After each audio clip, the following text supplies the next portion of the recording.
Okay, so the ancient Mesopotamian and Persian time was rife with war. They had the resources to trade for bronze and tin to make weapons, and because of the scarcity of the land that could actually be farmed, they needed to be able to take it from one another. There's a lot of stories of the Assyrians, the Babylonians, the Neo-Assyrians, all these groups rising up and fighting each other for dominance of Western Asia.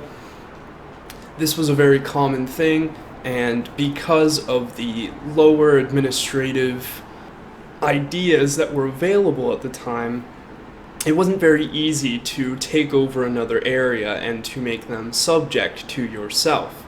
The areas didn't overtly blend. It was a lot like the ancient Greeks at their time. The Athenians and the Spartans were too different, even though they spoke similar language and worshipped similar gods, to be subject to one another. The same concept was in play in ancient West Asia, and the idea here being that they all had very similar laws and products. There was a common tongue that was spoken at the time, and you couldn't be in two places at once. If you were the ruler of one city and needed to be the ruler of another, you couldn't be in governance of both. Someone else had to do it, and that gave them a lot of power because they were far away from you.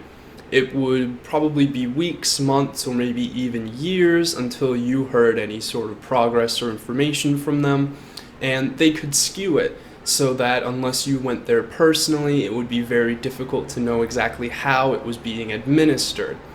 The Code of Hammurabi was one of the first law codes that codified basic daily necessities. It made it so that the people living there could know specifically what they were allowed to do and what they weren't allowed to do.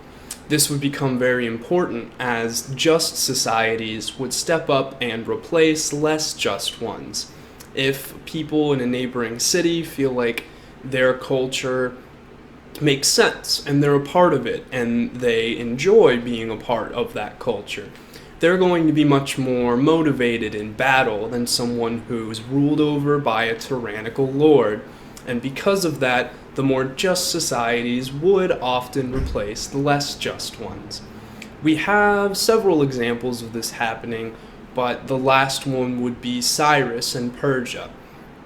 There was many factors that led to the Persian domination of West Asia. The most important, most obviously being that these areas had been doing this for a very long time. It wasn't anything new by the time that Cyrus came in for one city to be ruled over by another, which made his eventual conquest much more easy, and the peoples living in these areas had been subject to various different religious and legal codes as well. So they knew a good idea when it came along, they knew a good ruler when it came along, and most importantly, they were willing to stick to good ideas and good concepts and good leaders, because if they didn't, it could be catastrophe for everyone. So now let's take a look at a very important part of the formation of the Silk Road, what made the centerpiece safe and able to facilitate trade in both directions, east and west.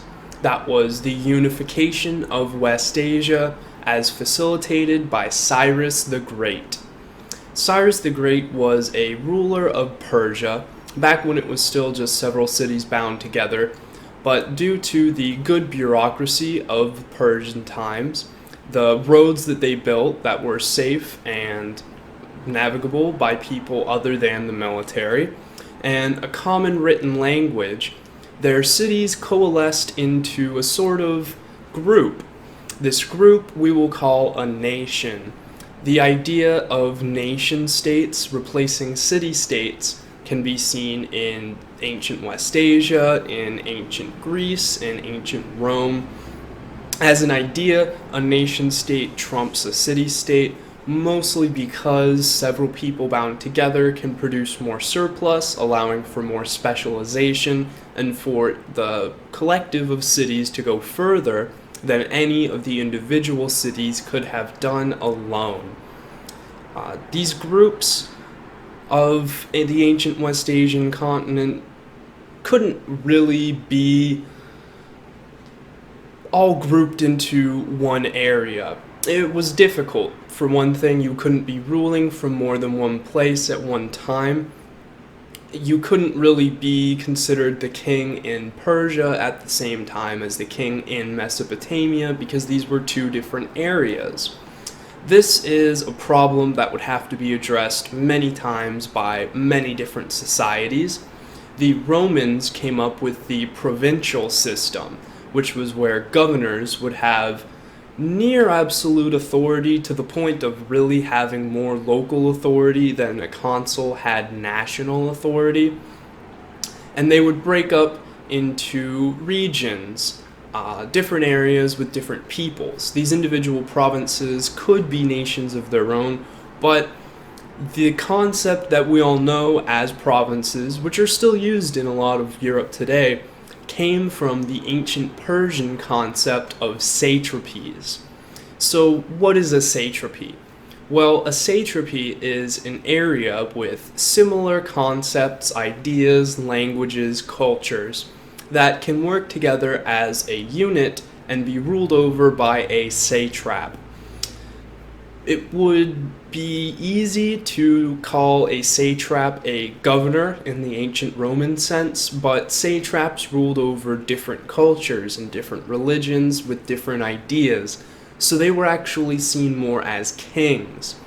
This led to the concept of the Persian king, satrap, being the king of kings, which is an important concept in the ancient times. If you were a peasant in Akkad, you would pay your taxes to your king, but your king also had taxes to pay to his king. This was important because it embodied the Persian culture. Your religion existed and you were a part of it, but your king was subject to their king, much as your god was subject to their god. This allowed the Persians to get around the idea of blending of cultures, the way that the Roman pantheon got overloaded because they never had a supreme god the way that the Persians did. Cyrus would conquer areas, group cities and peoples together, and divide these into satrapies.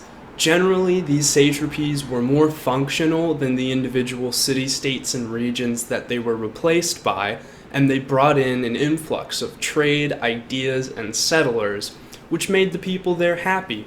This meant that as Cyrus conquered his way north and west, he would meet less resistance than you might expect from the inhabitants, especially if he was displacing an unjust or an unfit leader.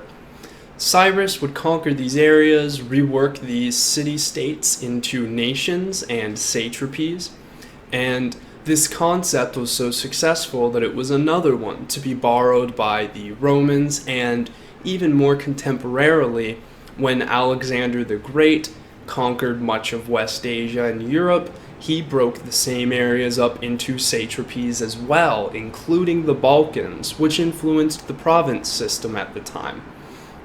Cyrus wasn't just a conqueror, he was much more importantly an administrator, and for the first time, the administration of West Asia was solid and the road stretched as far as the eyes could see, which enabled huge flows of trade in both directions, making Persia rich, and the Silk Road solidified. So, to wrap up this video, I want to take a look at the flow of ideas and their lasting impact in the world from West Asia to the rest of the world. They had an enormous impact on trade through facilitation and through administration, but they didn't have all those sort of special ideas and special products like we'll see in the Occident and the Orient. So their flow of ideas and facilitation of trade were their most important contributions to the Silk Road.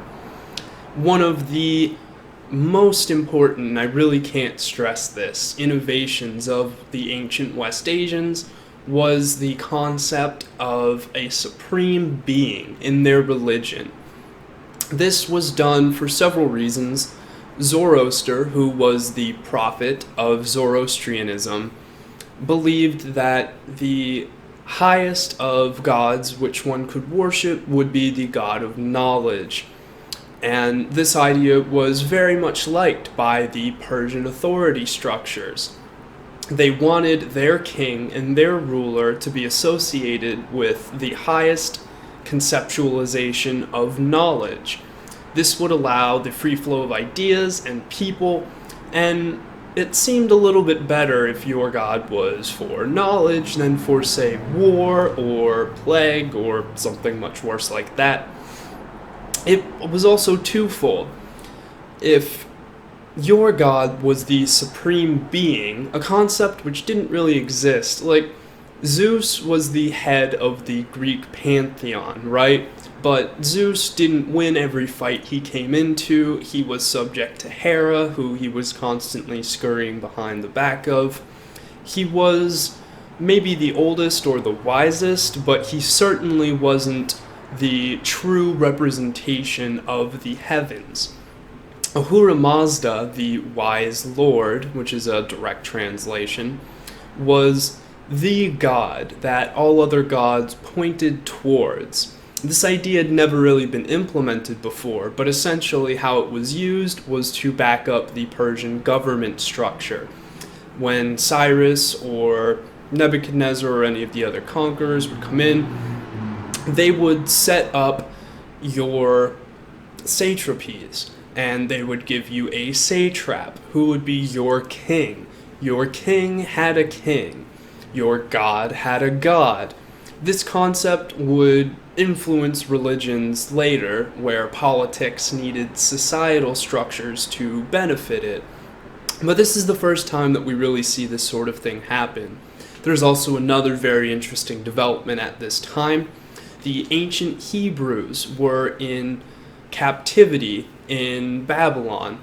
They had been taken from their land and moved far away. The hope was that if they didn't have their own land, they couldn't have their own customs and culture, and they would become just like any other Semitic pagan group. What ended up, so to explain, the ancient Hebrews were polytheistic. There is what we call ancient Semitic paganism. The god that would become the only god of the Hebrews was first known as El. There was also Enlil. There was also Baal. There was also several others, but most of these were cast out as the Hebrews were introduced to the concept of a supreme being. The only thing is, being in captivity themselves, they couldn't tell other people that their gods were subject to the Hebrew god in the same way that the Persians could, because they didn't have an outward structure. So, to combat losing their culture and their history and their religion, the Hebrews came up with a very interesting idea, which would be copied at future times, but didn't really arise anywhere else other than in the Hebrew society in captivity in Babylon. This idea was monotheism. So, even with the ancient Persian Zoroastrianism, where they said there is one supreme being and all other gods point towards that being, monotheism straight out says there is one god. All other gods are illegitimate. The reason why this would be important is because if you are in a foreign land and your pantheon comes in contact with another very similar pantheon, the people would tend to blend the gods together, which would blend the societies together, which would give you a new society more dominated by whichever culture had been stronger at the time. The Hebrews, being in captivity, would have lost. They didn't want to, they had these promises that they thought would be fulfilled, so they needed to hold on to their identity. The way that they did this was by rejecting the concept of other gods entirely and practicing all of their worship onto one central god or godhead. The Persian 1,000 Paths to One God was a tool of subjugation in addition to a tool of religious authority, and it justified the satraps as kings and the Persian satrap as the king of kings, which was the embodiment of the concept of one god for all gods, one king for all kings, and all people for their king and their god. The Hebrews developed this monotheism as a defense, and they were actually sent back by Cyrus to the Palestinian region, the coast where the modern state of Israel is today, to build what was called the Second Temple.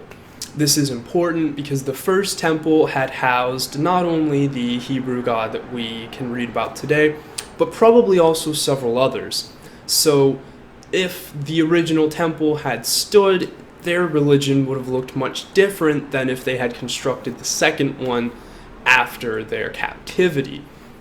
This was important because their release let this idea flourish, and they did come into contact with Rome, who destroyed the Second Temple in 77, somewhere between 73 and 77 AD, which led to another outcast.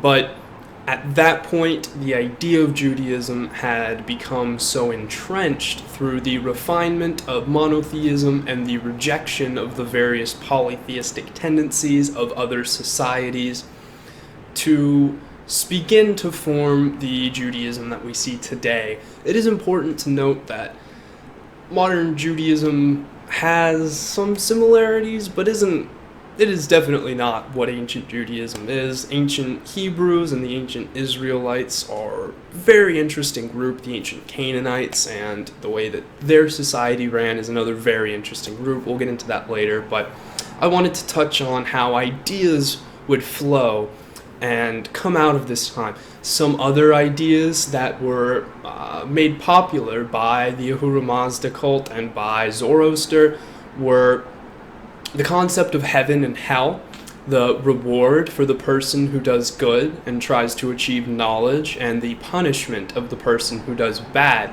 and tries to diminish knowledge, and the concept of free will, which would be further fleshed out by the philosophers of ancient Greece. A lot of these concepts were very important philosophically, but they were also very important in the idea that they were allowed to exist at all. Persia became very rich and even was known as the land of plenty to the ancient Greeks because they allowed ideas to prosper and they made a societal setup in which other cultures could exist and flourish while being relatively subject to their lord, the Persian state. So, thank you very much. This has been parts 3 and 4. These will come out on Sundays. This is a mini-series. It should only run about 15 parts long, but I wanted to go more in depth in this section of history. This isn't exactly my specialty, but it's important to get a grasp on this road and this trade so that we can understand what exactly was going on in the West and why their trade routes went west when they had been eastward facing for a couple thousand years. Thank you very much for watching. If you enjoyed, please leave a like or give me a comment if you have a specific topic or idea that you want to see discussed further. Please subscribe and share this with your friends. Episode 7 of How Art Met the Future is coming out this Tuesday. I am going to be doing a new format with that where I'm going to break it up into smaller parts like this series so that you can more easily watch one at a time. So, thank you very much for watching. I hope that you enjoyed, but until next time, remember, Ave Imperator.